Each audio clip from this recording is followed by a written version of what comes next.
High, আমি আপনাদের ঘরের মেয়ে রাই কিচেন। আপনাদের অনুরোধে আবার ঠাকুমার হেসেল থেকে একটা মজাদার রেসিপি। এটা দাদু খুব ভালোবাসতেন, তো সেই জন্য আপনাদের সাথেও শেয়ার করলাম। নিরামিষ অথচ সহজ অথচ দুর্দান্ত একটা রেসিপি, ওলের পাতুরি।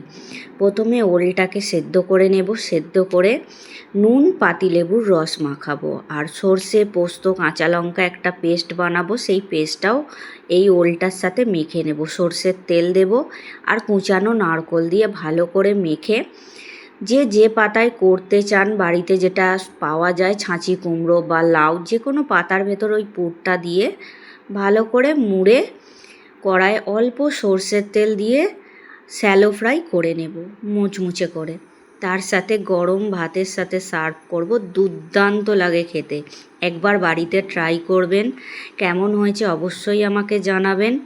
লাইক শেয়ার কমেন্ট করতে ভুলবেন না। চ্যানেলটি ফলো করে রাখবেন এইরকম নিত্য নতুন রেসিপি পাওয়ার জন্য।